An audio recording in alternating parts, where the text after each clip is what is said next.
इकडे शेतकरी कर्जमाफीच्या मुद्द्यावरून राष्ट्रवादी काँग्रेसचे अध्यक्ष शरद पवार यांनी राज्य सरकारला इशारा दिलेला आहे। कर्जमाफी संदर्भात राज्य सरकारनं ज्या तारखा दिल्या होत्या त्या पाळायला हव्या होत्या। सरकारनं नवीन तारीख दिली आहे, तोपर्यंत आम्ही थांबू। शेतकऱ्यांना कर्जमुक्ती करणं हेच आमच्यासाठी महत्त्वाचं आहे। हे केलं तर आमची तक्रार नाही, पण नाही केलं तर राज्यभर आंदोलन सुरू करू असा इशारा त्यांनी दिला आहे। आजच्या कृषी क्षेत्रातील मोठ्या बातम्या, शासनाच्या घोषणा, अनुदानातील बदल, खरेदी धोरणे आणि बाजारभावांमधील हालचाल सर्व काही तुम्ही पाहणार आहात या व्हिडिओच्या माध्यमातून। 4 दिवस कोकणसह घाटमाथ्यावर जोरदार मराठवाड्याला प्रतीक्षा।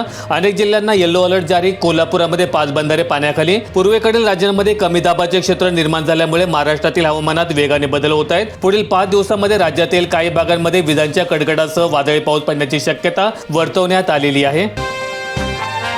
राज्यातील डॉक्टरांचा सोमवारी बंद। डोंबिवलीच्या रुग्णालयातील हल्ल्याचा निषेध। 24 तास ओपीडी सेवा ठप्प होणार। केडीएमसीच्या शास्त्रीनगर रुग्णालयामध्ये डॉक्टर आणि परिचारिकांना लोकप्रतिनिधींकडून करण्यात आलेल्या बेदम मारहाणीचे तीव्र पडसाद उमटताना दिसत आहेत। इंडियन मेडिकल असोसिएशनने 20 जुलै रोजी राज्यभरात 24 तासांचं वैद्यकीय काम बंद आंदोलन पुकारल्याचा निर्णय घेतलाय। एसटीच्या भाड्यात 13.56% वाढ। हंगामी 10% भाडेवाढ मागे। राज्य परिवहन प्राधिकरणाने घेतलेला हा नवा निर्णय आजपासून संपूर्ण राज्यभरात लागू केला जातोय। डिझेलचे वाढते दर, कर्मचाऱ्यांचे भत्ते आणि वाहनांच्या देखभालीचा वाढलेला खर्च यामुळे आर्थिक निर्णय घेणं आवश्यक ठरलेलं आहे।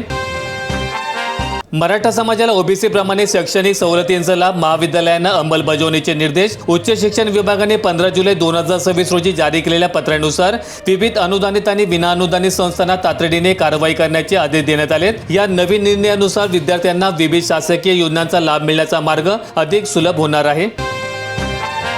राष्ट्रवादीचे विलीनीकरण करा। भाजपचा दोन्ही पक्षांना प्रस्ताव। उपमुख्यमंत्री सुनेत्रा पवार यांचा मात्र विरोध। राष्ट्रवादी काँग्रेसच्या दोन्ही गटातील नेत्यांशी संपर्क साधून या राजकीय घडामोडींवर समन्वय साधण्याचा प्रयत्न केला जातोय। पार्थ पवार यांनी मुख्यमंत्री आणि इतर वरिष्ठ नेत्यांची भेट घेऊन सत्तेतील समतोल राखण्याबाबत प्राथमिक चर्चा केली।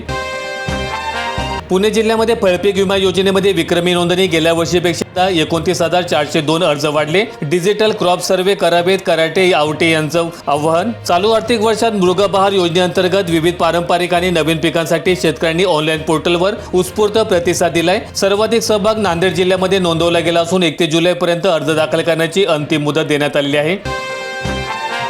नाशिक जिल्ह्यामध्ये जुलैच्या मध्यात देखील ग्रामीण भाग टँकरवरच। जिल्ह्यामध्ये 526 गावे आणि वाड्यांना पाणी पुरवठा। 2.35 लाख नागरिकांची तहान। 129 टँकरवर। नांदगाव, येवला आणि मालेगावमध्ये सर्वाधिक टंचाई। समाधानकारक पाऊस न झाल्यामुळे जिल्ह्यातील विहिरी आणि स्थानिक जलस्रोत अद्याप पुरेसे भरलेले नाहीत। प्रशासनाकडून 16 जुलैच्या अहवालानुसार शेकडो टंचाईग्रस्त भागांमध्ये गावकऱ्यांसाठी पाण्याचं नियोजन केलं जात आहे।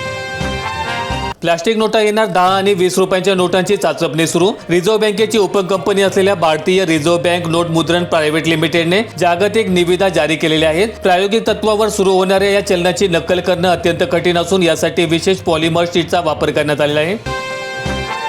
ई पीक पाहण्याची जबाबदारी आता महसूल सहाय्यकांकडे। शेतात जाऊन डिजिटल नोंदणी होणार। शेतकऱ्यांना मोबाईलवर ई पीक नोंदणीची गरज नाही। सरकारच्या नव्या निर्णयाने तांत्रिक अडचणींना पूर्णविराम। ग्रामीण भागामध्ये इंटरनेट नेटवर्कचा अभाव। अँड्रॉइड फोनच्या कमतरतेमुळे जुन्या ॲप आधारित पद्धतीला अपेक्षित प्रतिसाद मिळू शकत नव्हता।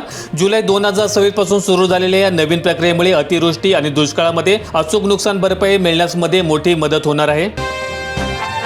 पार्थ पवार यांच्या विरोधात पक्षामध्ये षडयंत्र। सुनेत्रा पवार यांना राष्ट्रवादीच्या उपाध्यक्षांचं पत्र। आमदारांच्या माध्यमातून काही वरिष्ठ नेत्यांकडून राजकीय उदय रोखण्यासाठी अंतर्गत कट रचला जात असल्याचा आरोप या 3 पानी पत्रामध्ये करण्यात आलेला आहे। ऐन मंत्रिमंडळ विस्ताराच्या तोंडावर या वादग्रस्त पत्रव्यवहारामुळे पक्षात राजकीय घमासान उडला असून सुंदोपसुंदी तवाट्यावर आलेली आहे। छत्रपती संभाजीनगर जिल्ह्यातील सेलू तालुक्यामध्ये भूसंपादनासाठी 5 गावांमध्ये बाहेरील व्यक्तींना प्रवेशबंदी। सक्तीचे आदेश। जालना नांदेड महामार्ग। बागायती जमीन कोरडवाहू दाखवून शेतकऱ्यांवर अन्याय। प्रशासनाने कायदा आणि सुव्यवस्था राखण्यासाठी प्रक्रिया अंतिम आणि शांततेत पार पाडण्यासाठी कलम 143 अन्वये हे प्रतिबंधात्मक आदेश लागू केलेत। कागदपत्रांमध्ये प्रशासकीय त्रुटींमुळे बागायती क्षेत्राची चुकीची नोंद झाल्याने नुकसान भरपाई पासून स्थानिक पातळीवर तीव्र अस्वस्थता निर्माण झालेली आहे। 2 दिवसात चांदी 6,900 रुपयांनी घसरली तर सोन्याच्या दरात देखील 1,700 रुपयांची घसरण। स्थानिक सराफा बाजारामध्ये सलग 2 दिवस मौल्यवान धातूंच्या किमतीमध्ये लक्षणीय घसरण नोंदवण्यात आली। या सततच्या घसरणीमुळे गेल्या काही आठवड्यातील दरांचा नीचांक पाहायला मिळत असल्याने खरेदीदारांना मोठा दिलासा मिळालेला आहे। कर्ज फेडणाऱ्यांना शिक्षा का? नियमित शेतकऱ्यांचा संताप. थकीत कर्जदारांना 2 लाखांची माफी. शासनाने फेरविचार करण्याची मागणी. नियमित पैशांची परतफेड करणाऱ्यांना शासनाकडून अत्यंत तुटपुंज अनुदान जाहीर झाल्यामुळे शेतकरी वर्गांमध्ये तीव्र नाराजी पसरली. वाढती महागाई आणि नैसर्गिक संकटांचा सामना करत प्रामाणिकपणे बँकांची देणी देणाऱ्यांना समान न्याय मिळावा अशी मागणी संघटनांनी केलेली आहे. आळेफाटा उपबाजारात संकरित गायींची विक्रमी आवक. 507 गायींची नोंद. 1 कोटी रुपयांची उलाढाल. 1996 नंतरचा उच्चांक. पुरेसा चारा आणि पाण्याची उपलब्धता सुधारल्यामुळे पुणे आणि शेजारील जिल्ह्यांमधून मोठ्या संख्येने पशुपालक बाजार समितीमध्ये सहभागी झाले होते. दर्जेदार जनावरे आणि परस्पर विश्वासाच्या वातावरणामुळे या कृषी बाजाराला ग्रामीण अर्थव्यवस्थेचा मोठा आधार मिळालेला आहे. कोरोना परत येतोय. महाराष्ट्रामध्ये 48 जणांना लागण. धक्कादायक माहिती समोर.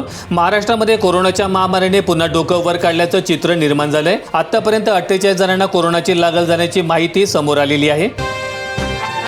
2 लाख टन उद्दिष्टापैकी फक्त 17% कांदा खरेदी. शेतकऱ्यांनी फिरवली सरकारी केंद्रांकडे पाठ. हमीभाव केंद्रांवरील जाचकटी, कडक दर्जा नियम आणि देयके मिळण्यास होणाऱ्या विलंबाविरुद्ध उत्पादकांमध्ये तीव्र असंतोष आहे. शासकीय दरापेक्षा खुल्या बाजारपेठेत अधिक नफा मिळत असल्यामुळे व्यापाऱ्यांकडे शेतीमाल विकण्याला पसंती दिली जात आहे.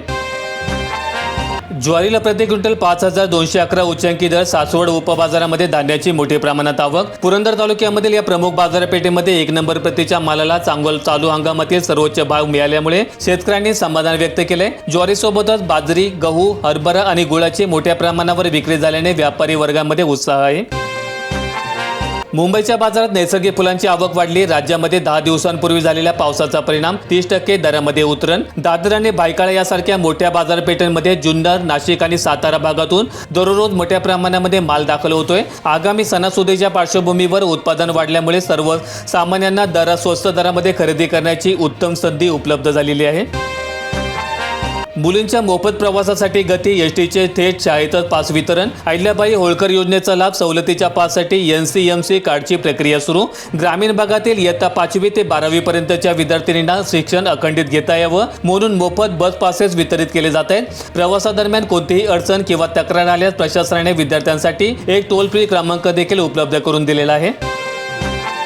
नाशिक जिल्ह्यातील उमराणे बाजारात नाफेड करून गोल्टी कांदा खरेदीवर भर. गोल्टी कांद्याला मिळतोय 1600 ते 1900 रुपयांचा प्रति क्विंटल दर. अवकाळी पाऊस आणि गारपिटीमुळे नुकसान झालेले या पिकाची साठवणूक करणे सोपं असल्यामुळे सहकारी संस्थांनी खरेदीला प्राधान्य दिलंय. मात्र सुरुवातीला लादलेल्या कडक अटींमुळे आणि व्यापारी स्पर्धेत घट झाल्यामुळे शेतकऱ्यांमध्ये काही प्रमाणात नाराजीचं वातावरण दिसत आहे. लातूर जिल्ह्यामध्ये कोवळी पिकानं लांबलेल्या पेरणीची आता पुष्पवर भिस्त. शेतकऱ्यांना पावसाची चिंता. जिल्ह्यामध्ये दमदार पावसाची प्रतीक्षा कायम. पेरण्या रखडल्यामुळे बळीराजा हतबल. दुबार पेरणीचं संकट. मृग, आद्र आणि पुनर्वसू नक्षत्रांनी उलकावणी दिल्यामुळे जिल्ह्यातील बहुतांश भागातील खरीपाच्या पेरण्या खोळंबल्या असून उगवलेली पिके पाण्याअभावी सुकू लागली. लहरी मान्सूनमुळे जिल्ह्यामध्ये दुबार पेरणीची टांगती तलवार असून शेतकरी आता आगामी नक्षत्राकडे आशेने पाहत आहेत. पुरंदर तालुक्यात कांदा उत्पादकांचा 5 कोटींचा विमा मंजूर. कांदा पिकांचं अतिवृष्टीमुळे 80 गावांमधील 961 हेक्टर क्षेत्राचं नुकसान झालं होतं. नुकसानग्रस्त शेतकऱ्यांच्या बँक खात्यावर प्रधानमंत्री पीक विमा योजनेअंतर्गत प्रति हेक्टरी 53,000 रुपयांची मदत थेट जमा करण्यात येत आहे. कृषी विभागाकडून उर्वरित गावांमधील बाधित शेतकऱ्यांनाही चालू खरीप हंगामात या योजनेचा जास्तीत जास्त लाभ घेण्याचं आवाहन करण्यात आलेलं आहे.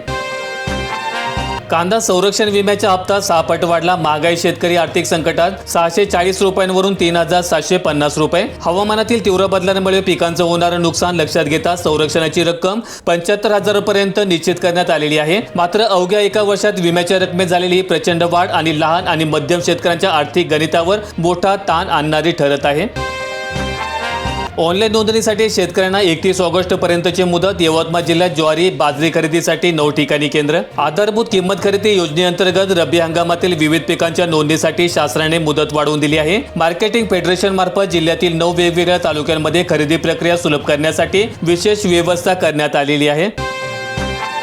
अमरावती जिल्ह्यात सोयाबीनवरून DPC बैठकीमध्ये गदारोळ. निकृष्ट बियाणे प्रकरणी कंपन्यांवर 70 गुन्हे दाखल करण्याचे पालकमंत्र्यांचे आदेश. खरीपाच्या सुरुवातीला हजारो शेतकऱ्यांची फसवणूक झाल्यामुळे लोकप्रतिनिधींनी जिल्हा नियोजन समितीच्या सभेमध्ये प्रशासनाला धारेवर धरला. कृषी विभागाने तत्परता दाखवत दोषी दुकानांचे परवाने निलंबित केले असून बोगस पुरवठादारांवर कडक फौजदारी कारवाई सुरू केलेली आहे. सोलापुरात बेदाण्याचा गोडवा पूर्ण आटला, दरामध्ये मोठी घसरण, 156 टन आवक. कृषी उत्पन्न बाजार समितीत झालेल्या लिलावामध्ये मालाचा दर्जा असूनही अपेक्षेपेक्षा अत्यंत कमी सरासरी दर मिळाला. कर्नाटकसह आजूबाजूच्या विविध जिल्ह्यांमधून मोठ्या प्रमाणात आवक झाल्यामुळे विक्री न झालेल्या शिल्लक मालाचं प्रमाण वाढलेलं आहे. व्हिडिओ आवडला असेल तर लाईक ठोका, शेअर करा आणि अशा दैनंदिन शेतकरी बातम्या अपडेट्स मिळवण्यासाठी सबस्क्राईब करून बेल आयकॉनचं बटन दाबा.